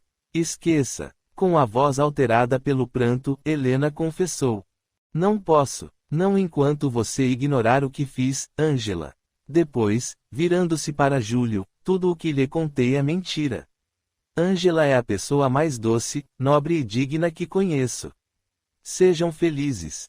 E colocando a mão de um sobre a do outro, afastou-se rapidamente. Ângela, emocionada mas surpresa, inquiriu o rapaz: o que está havendo, Júlio? Não entendi nada. Mostrando também a generosidade do seu espírito, Júlio respondeu dando de ombros: não importa. Estamos juntos e as nuvens negras foram afastadas do nosso caminho. Isso é o que interessa. Trocaram um longo olhar, cheio de carinho e emoção. De mãos dadas, entraram na casa humilde. Quero conhecer sua mãe, Ângela. Venha. Ela terá muito prazer em conhecê-lo, Júlio. A doutrina espírita é a única que nos permite entender e aceitar as dores e sofrimentos da existência.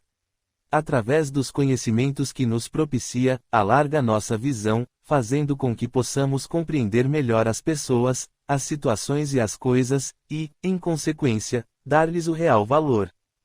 Somente a fé estribada na razão e calcada nos ensinamentos evangélicos pode nos dar a coragem e a fortaleza moral, o otimismo e a boa disposição para, de ânimo renovado, vencermos as aflições da vida. Capítulo 10. A flor amarela. Influem os espíritos em nossos pensamentos e em nossos atos. Muito mais do que imaginais. Influem a tal ponto, que, de ordinário, são eles que vos dirigem. O Livro dos Espíritos pergunta 459, Allan Kardec. Examinava o mato que despontava entre as frestas do piso. O solo cimentado, rústico e antigo, rompera-se aqui e ali, por onde ervas daninhas cresciam. No meio dela surgira, viçosa, uma pequena e singela flor amarela. Apesar do momento difícil que estava vivendo, da cabeça sempre pesada, dos pensamentos confusos e do sono devastador, naquele instante Luzia olhou para aquela flor amarela que, do alto da sua frágil haste, parecia estar lhe enviando uma mensagem de consolo e de esperança. Era como se ela lhe dissesse, agitando ao vento a linda cabecinha de delicadas pétalas amarelas. Tenha confiança. Eu consegui vencer o solo duro e pedregoso. Foi preciso muito esforço e trabalho árduo, mas aqui estou, viva e feliz. Você também conseguirá. Luzia suspirou, mais refeita, sentindo uma réstia de esperança balsamizar-lhe o íntimo. Nesse momento, porém, um barulho de vozes chamou-lhe a atenção, fazendo com que levantasse a fronte, esquecida já da pequena flor amarela. Duas mulheres se engalfinhavam numa briga, enquanto outras se aproximavam atraídas pela confusão. Mais de uma centena de mulheres ali estavam, amontoadas naquele pátio, e as reações ante o fato eram as mais diversas. Uma parte da assistência, alucinada, incentivava a luta, outra parte, também em crise nervosa, chorava, torcendo as mãos.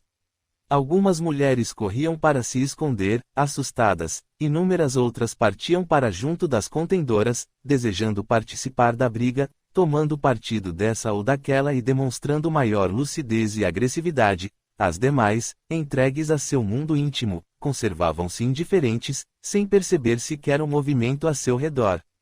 Ao escutarem a gritaria, enfermeiras correram para apartar a briga e acalmar as oponentes, que foram levadas para o interior com certa dificuldade.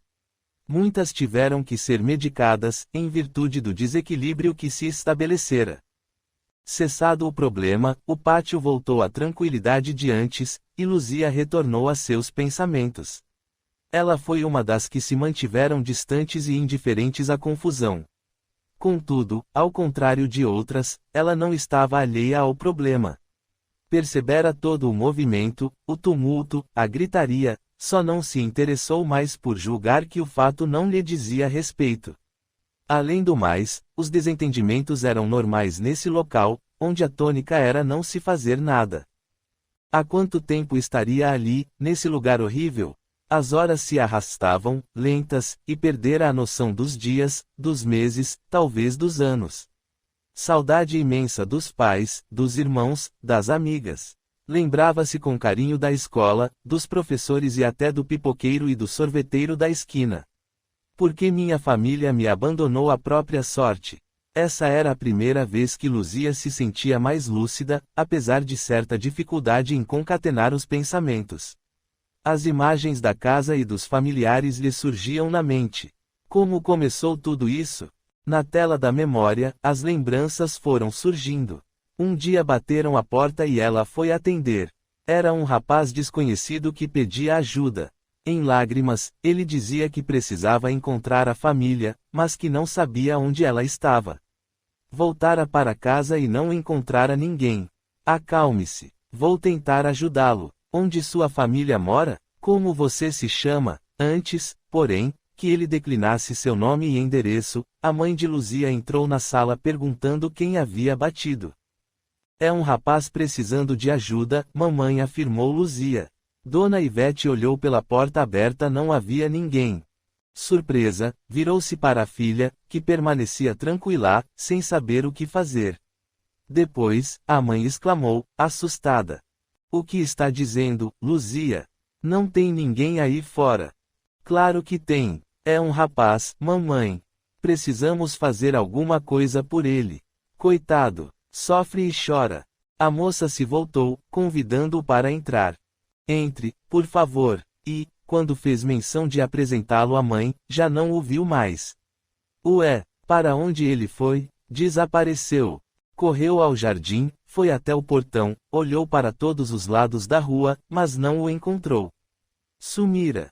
Dona Ivete, perplexa, caiu sentada numa poltrona. Ao voltar, Luzia explicou, que estranho. Não sei para onde ele foi, mamãe. Deve ter entrado em alguma casa vizinha. A mãe não fez comentário algum, limitando-se a observar a filha, discretamente. A partir desse dia, tudo começou a piorar. A vida de Luzia parecia ter virado de pernas para o ar. Certa noite, a família estava na sala assistindo à televisão e comendo pipocas. No intervalo comercial, Luzia dirigiu-se à cozinha para buscar um refrigerante. De repente, ela deu um grito tão angustiado que o irmão Breno, de 10 anos, assustado, jogou a travessa de pipocas para o alto. A vasilha rodopiou no ar e caiu no chão, espalhando tudo no tapete. Todos correram à cozinha para saber o que estava acontecendo. Encontraram Luzia agachada e encolhida num canto. Trêmula e apavorada, ela disse: "Papai, tem um homem horrível aqui dentro de casa. Agora ele foi lá para dentro." E apontava o corredor que conduzia aos quartos. "Calma, minha filha. Vou verificar. Ivete, você e os meninos fiquem aqui com ela." "Papai, já sou grande e posso ajudar", afirmou Jefferson, de 12 anos, demonstrando coragem. "Não discuta, meu filho. Se acha que pode ajudar, então fique aqui e proteja seus irmãos e sua mãe. Quando eu sair, tranque a porta." Assim dizendo, Rubens pegou uma faca grande da gaveta da pia e, com cuidado, foi em direção ao corredor. Depois que ele saiu da cozinha, Jefferson rodou a chave na fechadura e ficaram quietos, aguardando, quase não se atrevendo a respirar. Algum tempo depois, o pai bateu na porta. Soltava o ar, aliviado. "Não há ninguém, minha filha." Olhei em todos os lugares, examinei embaixo das camas, dentro dos armários, e nada. "Graças a Deus, tudo está tranquilo e em ordem. Mas, papai, eu vi. Tenho certeza de que ele foi lá para dentro. E não tem saída, a não ser por alguma janela." "Acalme-se, minha filha. Você deve ter se enganado, ele não está dentro de casa. Além disso, as janelas têm grades de proteção, portanto não poderia ter fugido por uma delas." "Papai, mas eu tenho certeza. Era um homem grande, forte, usava roupas velhas e sujas, a barba era longa e os cabelos compridos e desgrenhados, os olhos dele, porém, é que mais me impressionaram, duros e frios, olhavam-me ameaçadores. Fiquei com muito medo, e foi aí que gritei. E se ele ainda estiver lá fora esperando a gente dormir para entrar e roubar?" Rubens olhou para a mulher, procurando ajuda. Ivete, abraçada à filha, ponderou: "Querido, talvez seja melhor ligar para a polícia. Luzia tem razão. Está bem, concordo." Pegando o telefone, Rubens chamou a polícia, que atendeu prontamente. Após examinar todo o quintal da casa e o dos vizinhos, os policiais foram categóricos. "A região está limpa. Se realmente alguém esteve rondando a casa, já foi embora. Podem dormir tranquilos. Todavia, para maior segurança, ficaremos vigilantes, dando voltas no quarteirão. Qualquer problema, nos comuniquem e viremos imediatamente." "Boa noite." Rubens agradeceu e, mais aliviados, foram dormir. Estavam todos exaustos. Eram quase 3 horas da madrugada. Alguns dias depois, Ivete chegou em casa e encontrou Luzia dando gargalhadas na sala. O som estava ligado e ela conversava com alguém. "Com quem está falando, filha?" "Olá, mamãe. Estou conversando com estas 2 crianças simpáticas que conheci hoje e que convidei para virem comigo. Não são lindas?" Ivete, com os braços cheios de compras, assustada, saiu apressada da sala, dirigindo-se à cozinha. Quando o marido chegou após o serviço, encontrou-a pálida e chorosa, preparando o jantar. "O que houve, Ivete?" "Precisamos conversar, Rubens. Estou apavorada." Abraçando o marido, ela recomeçou a chorar. Está bem, Não chore. Deixe o jantar para depois." E ele desligou as panelas e levou-a para o quarto. "Vamos, agora me conte tudo. O que aconteceu?" Tentando controlar as emoções, mas com a voz embargada, Ivete explicou: "Não sei o que está havendo. É Luzia que me preocupa. Ouça, outro dia nossa filha atendeu a porta e... Bem, a história você conhece." E lembrou esse e o outro fato ocorridos recentemente, que a tinham impressionado. Para completar, hoje cheguei em casa e ela afirmou estar conversando com 2 crianças. Mas não havia ninguém na sala, entende? Respirou fundo e concluiu: "Acho até que, naquela noite que você chamou a polícia, não havia ninguém em casa." "Não é possível. Você quer dizer que nossa filha está vendo coisas?" "Não acredito. Temos que levá-la a um médico." Disse o pai, preocupado. Não sei, tenho dúvidas. Além disso, levá-la aonde? Não conheço nenhum médico que cuide desses problemas. Talvez um psicólogo. Boa ideia. Vou procurar informar-me e descobrir alguém de confiança que possa atender nossa filha. Por alguns dias, tudo permaneceu em paz, e, como é comum acontecer, os pais de Luzia acabaram por esquecer o assunto, achando que tudo voltara ao normal. Respiraram aliviados. Melhor assim. Uma semana depois, foram despertados no meio da noite com barulhos e gritos. A confusão vinha do quarto de Luzia. Breno e Jefferson também tinham acordado e já estavam no corredor, olhos arregalados de medo e espanto. Ivete e Rubens entraram no quarto e encontraram a filha de pé, em cima da cama, falando e rindo, fazendo ameaças contra tudo e contra todos. Estava completamente diferente. Era outra pessoa. Tinha os olhos injetados, cheios de ódio, e falava com voz rouquenha de tonalidade masculina. Ao seu redor, uma porção de objetos quebrados e espalhados pelo piso, incluindo-se vidros de perfumes e cremes abertos e derramados, roupas retiradas do armário, rasgadas, parecendo trapos. Em pânico, Rubens telefonou para o médico da família. Poucos minutos depois, apesar da hora avançada, o profissional da saúde chegou. Não se preocupem, comuniquei o fato a um colega psiquiatra, e ele sabe o que fazer. Não vai demorar. Logo em seguida, parou uma ambulância na frente da casa. 4 homens fortes se apresentaram. Eram enfermeiros. Pareciam lutadores de boxe. Um outro carro chegou em seguida. Era o psiquiatra. O que vão fazer com minha filha? Perguntou a mãe, aflita, ao recém-chegado. Fique tranquila, minha senhora. Apenas aplicaremos na menina uma dose de calmante. O psiquiatra e os enfermeiros pediram licença à família e entraram no aposento, fechando a porta.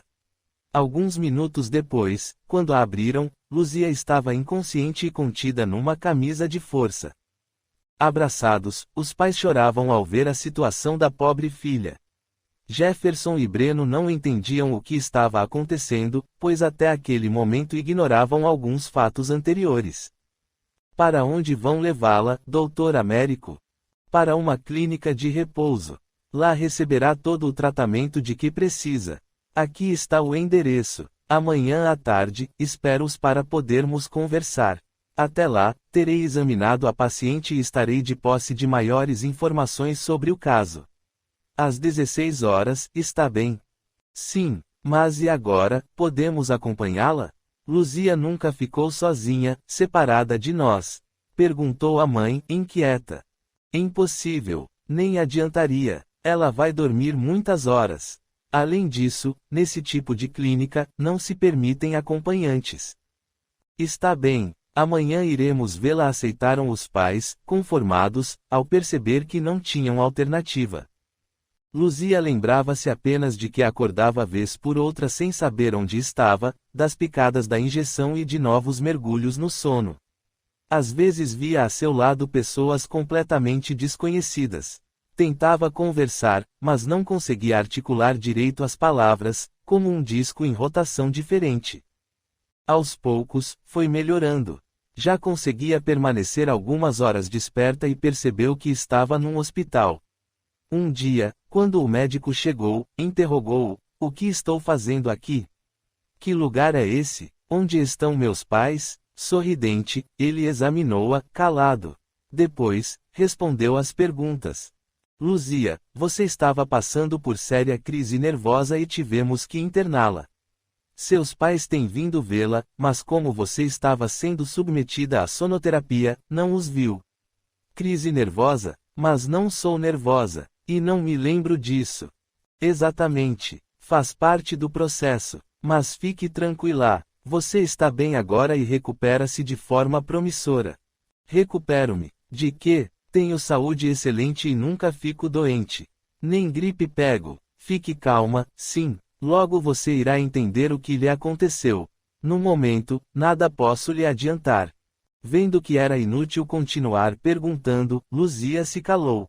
Desse dia em diante, pôde passear no pátio, conversar com as outras pacientes e tomar sol. Todavia, suas companheiras mostravam-se completamente desequilibradas, e Luzia tinha medo delas. Certa tarde seus pais vieram visitá-la. Ela tentou convencê-los de que estava bem. Queria ir para casa. Os pais, porém, afirmaram que o médico não dera alta ainda. Teria que aguardar. Mas estou boa, não tenho nada. Vocês todos me tratam como se eu fosse desequilibrada. Não estou louca. Calma, minha filha, não se agite. Disse o pai, preocupado. Sinto falta de casa, mamãe.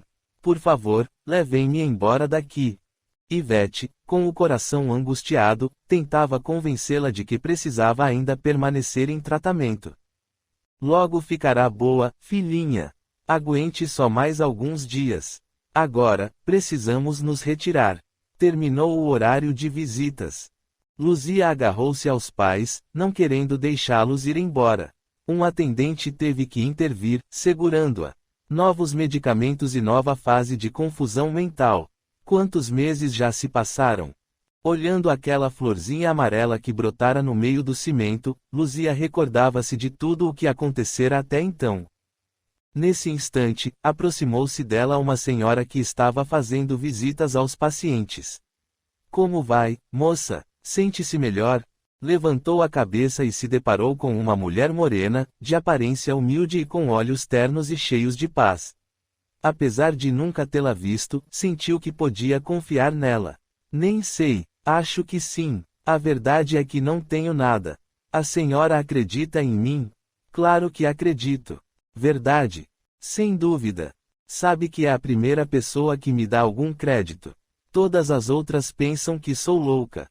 Minha família, os médicos, as enfermeiras, todos. Dizem que vejo coisas que não existem, que faço coisas das quais não me lembro. Eu sei, mas você não tem nada. O que você tem chama-se mediunidade. Sabe o que é? Não. É a faculdade de se comunicar com aqueles que já deixaram este mundo, explicou a senhora. Quer dizer que vejo fantasmas? Perguntou Luzia, assustada. Mais ou menos isso. São espíritos como nós, com a diferença que já não têm mais este corpo de carne. É tudo tão natural que você pensa estar conversando com pessoas encarnadas, não ó? Isso mesmo, muitas me pedem ajuda, outras querem apenas ser simpáticas.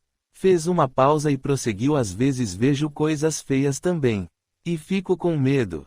Pois é, minha querida, mas as demais pessoas não entendem e pensam que você tem alucinações, que está desequilibrada. Se quiser, posso ajudá-la. Sou espírita e tenho estudado esses fenômenos. Faço parte de um grupo que presta assistência neste hospital. Meu nome é Francisca. E o seu? Prazer em conhecê-la, Dona Francisca. Chamo-me Luzia. Se puder me ajudar, ficarei muito grata. A senhora é a única pessoa que até agora conseguiu me dar um pouco de esperança. Interessante. Ainda hoje, ao olhar para aquela florzinha amarela ali, no meio das pedras, tive a impressão de que ela falava comigo, transmitindo-me ideias de bom ânimo e confiança. Será possível? Bem, com certeza a plantinha não fala, Luzia. Provavelmente, tendo em vista sua atenção fixada nela, algum amigo espiritual aproveitou-se da ocasião para inspirar-lhe bons pensamentos e confiança no amparo divino. Entendo. E esse amparo veio através da senhora. Aceito, agradecida, sua generosa oferta de ajuda, Dona Francisca. Muito bem, então, todas as semanas, no horário de visitas, virei aqui e irei ensinando-lhe o que sei. Agora mesmo, podemos orar juntas e eu lhe aplicarei energias através do passe. Aceita? Luzia não sabia o que era o passe, mas aceitou, certa de que seria coisa boa, vinda de uma senhora tão simpática e amável, e que demonstrava tanta vontade de ajudá-la. Desse dia em diante, Luzia começou a melhorar. Através das orientações de Francisca, sentiu a mente dilatar-se, as ideias se modificarem e passou a entender melhor as leis que regem a vida. Compreendeu que todos somos espíritos imortais, transitando por etapas evolutivas distintas, o que explicava as diferenças individuais que sempre percebera entre as pessoas, e que absolutamente não entendia. Passou a respeitar mais o intercâmbio entre os dois mundos e a identificá-lo como processo natural, assim como a reconhecer, como oportunidade bendita de trabalho em favor do próximo, a faculdade peculiar que lhe fora concedida por Deus. Entendeu melhor a responsabilidade que todos adquirem perante os próprios atos, segundo a lei de causa e efeito, que são consequacento circunflexo em sias pelo mau uso do livre-arbítrio. Especialmente, reconhecer Deus como o Criador do universo, o que mil intuir leis perfeitas e imutáveis, sábias e justas. Sobretudo, confiar nesse Pai, soberanamente bom e misericordioso. Todos esses conhecimentos, que adquiria em livros que Dona Francisca lhe emprestava, fizeram com que também compreendesse melhor as outras pessoas, notadamente seus pais e o próprio médico, que ignoravam esses conceitos. Ao interná-la no hospital, julgaram estar fazendo o melhor por ela. Não eram mal intencionados, apenas equivocados. Em pouco tempo, Luzia era outra pessoa. Calma, ponderada, equilibrada. Rubens e Ivete, surpresos, achavam que o tratamento do Dr. Américo era milagroso e não se cansavam de gabar-lhe a eficiência. Ela nada lhes contou sobre as realidades que descobrira. Sabendo que eram bons, mas preconceituosos e desinformados sobre espiritualidade, deixou para contar-lhes depois que saísse da clínica. Se não, era provável que a obrigassem a permanecer ali, principalmente se fossem correndo informar o médico. Assim, 2 meses depois, Luzia teve alta. Havia crescido muito como pessoa. Enriquecerá-se interiormente. Através das possibilidades de que dispunha, passou a usar sua sensibilidade mediúnica para ajudar as outras companheiras. Conversava com os espíritos, socorria-os quando necessitados, consolava-os em suas dores e, acima de tudo, incentivava-os à oração, elevando o pensamento a Jesus em benefício deles. No entanto, fazia tudo em silêncio. Nada dizia a ninguém, sabendo que não iriam entendê-la. Ao retornar para casa, sua primeira atitude foi implantar o evangelho no lar. Seus pais estranharam. Por quê? Você nunca se preocupou com religião? Indagou a mãe, surpresa com a ideia. É verdade. Porém, orarmos em conjunto fará muito bem a todos nós. Aprendi isso na clínica. O Evangelho de Jesus é repositório de sabedoria infinita que nos compete aprender e vivenciar. Mas vamos todos os domingos à igreja. Assistimos à missa, comungamos e confessamos regularmente. Não basta, considerou o pai. Não, papai, não basta.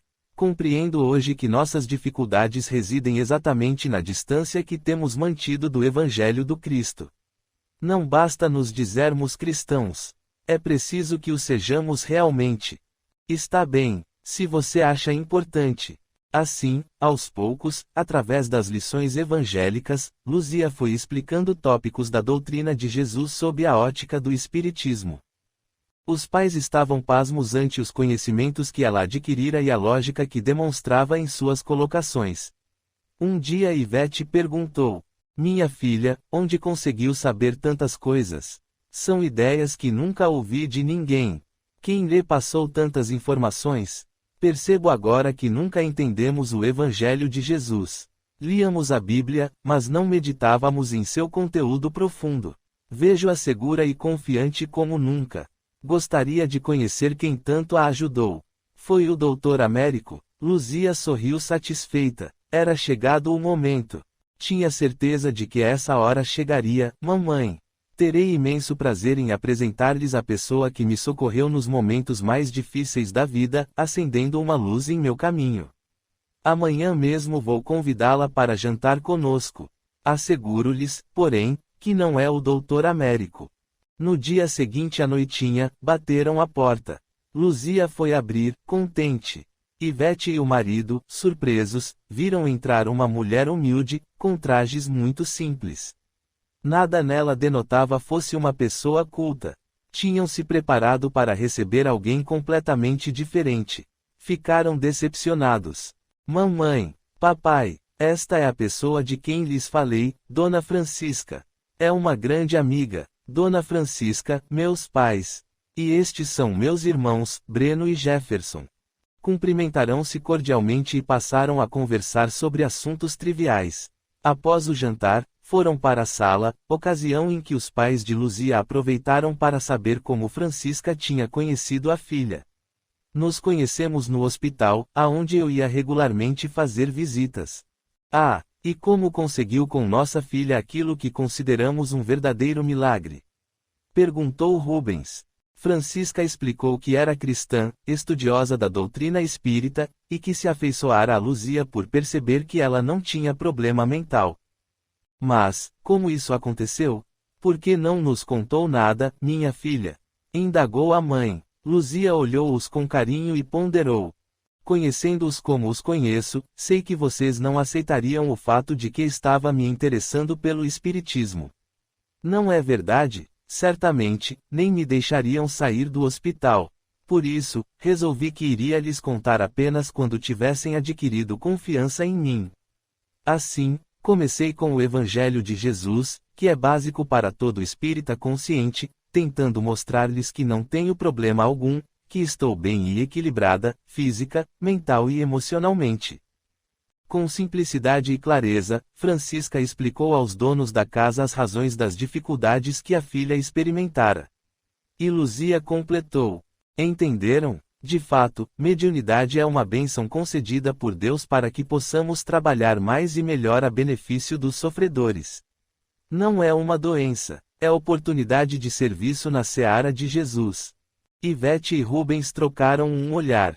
Estavam perplexos. Jamais pensaram no assunto por esse prisma, tão lógico e racional. Acho que também precisamos estudar essa doutrina que está modificando nossas vidas, afirmou o pai de Luzia com sinceridade e emoção. Com lágrimas nos olhos, a filha considerou. Hoje tenho certeza de que os problemas que atravessei nos últimos meses foram um chamamento para todos nós. O Senhor desejava nos despertar para as realidades espirituais, e conseguiu. Abraçaram-se todos, comovidos. Depois, para encerrar aquela reunião tão produtiva e por sugestão de Francisca, elevaram os pensamentos em prece ao Criador, gratos pelas bênçãos recebidas. O momento era de paz. Grande bem-estar inundava seus corações. Convicção íntima lhes assegurava que, a partir daquela noite, suas vidas nunca mais seriam as mesmas. Se você sente, de alguma maneira, a presença dos espíritos desencarnados, procure uma casa espírita, onde, além de orientação adequada, poderá estudar, aprender e compreender melhor a razão de seus problemas. E sentirá grande benefício com a terapêutica espírita, representada pelo passe, água fluidificada, leituras edificantes, trabalho no bem e, sobretudo, oração, que eleva o pensamento e melhora o padrão mental. Mediunidade não é doença, é a oportunidade que o Senhor nos concede de, através do processo de autoeducação, ajudar os outros e a nós mesmos, com vista a uma vida mais equilibrada, saudável e cheia de paz. Capítulo 11. Doença providencial. Depois, tendo chamado o povo, ele lhe disse: escutai e compreendei bem isto, não é o que entra na boca que contamina o homem, mas o que sai da boca do homem. O que sai da boca parte do coração, e é isso que torna o homem impuro, porque é do coração que partem os maus pensamentos, os homicídios, os adultérios, as fornicações, os furtos, os falsos testemunhos, as blasfêmias e as maledicências. Estão aí as coisas que tornam o homem impuro, mas comer sem ter lavado as mãos não é o que torna o homem impuro. Mateus 3:10 da tarde e 11:18-20. Sentado nas soleiras da porta, observando o movimento da rua, Henrique conversava com seus botões. Não entendia por que as pessoas o rejeitavam. Sentia-se, entre os próprios colegas, como um peixe fora d'água. Por quê? Era um rapaz bem apanhado, considerava-se até bonito, de estatura média para alta, vestia-se bem. Aos 17 anos, não podia reclamar da vida, que lhe dera tudo. Tudo. Então, por que essa eterna insatisfação? Estava sempre irritado e descontente. Olhava o mundo a seu redor e nada havia que o agradasse. Um azedume constante corroía-o por dentro como chaga cancerosa. De fato, nunca se esforçara para ser simpático a quem quer que fosse. Considerava-se uma pessoa franca e sincera. Zunia a verdade como um chicote, doesse a quem doesse. E essa sinceridade, no seu entender, é que os outros não suportavam nele. Nesse momento, alguém se aproxima. Senta-se a seu lado sem dirigir-lhe um olhar sequer. Sente um agradável perfume e nem precisaria virar-se para saber quem chegara. Seu coração exultou. Era Nice, uma colega de escola, linda de cair o queixo, olhos escuros grandes e veludosos, cabelos longos e macios, boca bem feita, sorriso encantador. Como sempre, porém, ele tinha que ser irônico. Ora, veja só, caiu da cama hoje ou deu correição de formigas no seu colchão. A princípio, a garota permaneceu calada. Depois, virou-se para ele com expressão triste. Por quê, Henrique? Por quê? O que, Nice? Indagou ele, surpreso. Você sabe. Não, não sei. Explique-se melhor. Ela suspirou, pensou um pouco, olhando os passarinhos que gorjeavam entre os galhos da árvore, e prosseguiu. Porque foi dizer para todo mundo que eu estava andando com o Rui. Ah, isso. Bem, eu vi vocês dois juntos no parque. Disse, despeitado. E precisava contar para todo mundo, Henrique. Além do mais, você disse que nós estávamos nos beijando, o que absolutamente não é verdade. Pois foi o que vi. Afirmou ele, convicto.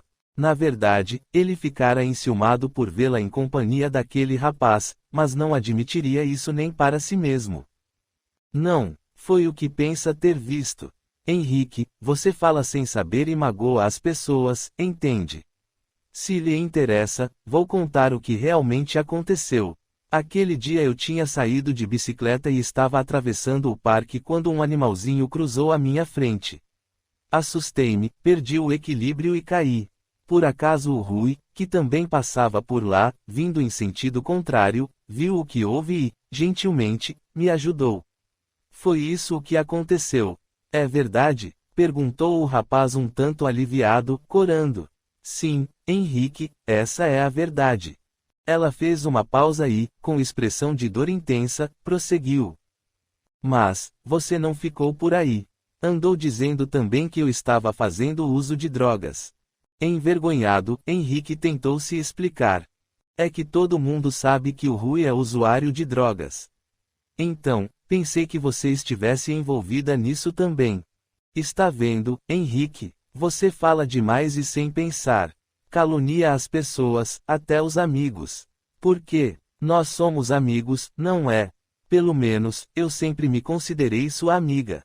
Nos conhecemos há tanto tempo. Desde que éramos crianças. Olhe, qualquer pessoa que falasse mal de mim eu poderia até entender. Menos você. Henrique avermelhou. Aquele menos você o atingira fundo, mostrando o tamanho da sua indignidade. Nice, por favor, me desculpe. Com os olhos rasos de pranto, a garota prosseguiu. Aceito suas desculpas, Henrique, mas isso não vai mudar nada. Agora minha reputação está lá embaixo. Estou mais suja do que pau de galinheiro. Nossos colegas de escola estão me olhando diferente, e algumas amigas passaram a me evitar. Certamente, os pais não me consideram mais uma companhia decente para suas filhas. Ah, Nice, lamento muito. Vou tentar reparar o mal que lhe fiz. Prometo. Não adianta, Henrique. Jamais você poderá evitar que o mal se espalhe. É como um gás venenoso. Depois que vaza, ninguém mais consegue deter. Lembra-se da Vera? Você espalhou que a viu com um rapaz qualquer, e acabou com o noivado dela. Ou quando afirmou que o Antônio havia roubado o skate do caçula, só porque você o viu com um igual. Ou quando fez sua mãe brigar com a minha, jogando uma contra a outra e inventando calúnias. Ou, chega, Nice, por favor, basta. A moça virou-se para o rapaz, olhando-o com firmeza. Afinal, Henrique, quando é que você vai mudar? Quando deixará de se comportar como um irresponsável? Depois, com expressão de amargura, acrescentou. Você não sabe como gostaria que tudo fosse diferente. Eu gostaria de mudar, Nice. Mas, sou assim, o que posso fazer? Falou desconsolado, segurando a cabeça entre as mãos. pois pode modificar sua maneira de ver a vida. Tudo isso acontece porque você só vê o lado pior das pessoas, ou o que pensa ter visto. Você é amargo, negativo e mal-humorado. É como se usasse sempre uma lente distorcida. Mude a lente. Procure ver o lado melhor das situações e das pessoas e irá se sentir bem melhor. Não entendo. Sempre procurei falar apenas a verdade. Mentira. Você sempre falou o que pensava ser a verdade, nunca se preocupando se estaria magoando ou não as pessoas. Pare e pense, Henrique. Ela se levantou e concluiu. Bem, é isso o que eu tinha para lhe dizer. Espero que nossa conversa seja de alguma utilidade para você. Em seguida, Nice foi embora sem se despedir, sem olhar para ele. Henrique continuou ali sentado, pensando em tudo o que ouvira. Nice estava magoada e com razão. Estava certa em tudo o que dissera. Ele precisava mudar, mas, como? Abaixou a cabeça e ficou ali fitando o tênis, pensativo. A imagem da mãe lhe surgia na mente. Quantas vezes ela também o alertara sobre esse problema. Mas ele não conseguia controlar a língua. Quando percebia, já tinha falado. Ouvir, porém, toda a verdade da própria Nice fora doloroso demais para ele. Ela batera firme. Aquele dia Henrique não conseguiu parar de pensar no assunto. As palavras de Nice sempre lhe voltavam à mente. Justamente ela, de quem ele gostava e, mais do que isso, por quem tinha verdadeira admiração. Por esse motivo, sentia-se arrependido e envergonhado. À noite, recolheu-se cedo. Deitado no leito, preparando-se para dormir, buscava uma solução para seu problema. Queria mudar, mas não sabia como. Intuitivamente, lembrou-se de Deus, suplicando-lhe ajuda. Estava cansado de prejudicar os outros, muitas vezes havia caluniado, difamado e humilhado pessoas amigas, companheiras e alguns colegas de escola, por falar demais e não saber controlar a língua, não suportava mais essa situação. Sozinho, no recesso do seu quarto, pela primeira vez Henrique chorou de arrependimento. Chorou muito. Lágrimas sentidas molharam o travesseiro e custou a pegar no sono. Na manhã seguinte, acordou mais tranquilo. À mesa do café, sua mãe perguntou: "Bom dia, meu filho. Dormiu bem?" "Mais ou menos, mãe." "Ué, você está meio rouco hoje." "Acho que sim. Ontem à tarde tomei um pouco de chuva e acordei com a garganta irritada." "Então, é bom se cuidar, meu filho. Na volta da escola, dê uma passada no médico. Sempre é bom." "Não precisa, mãe. É só uma ligeira irritação. Amanhã estarei bem de novo."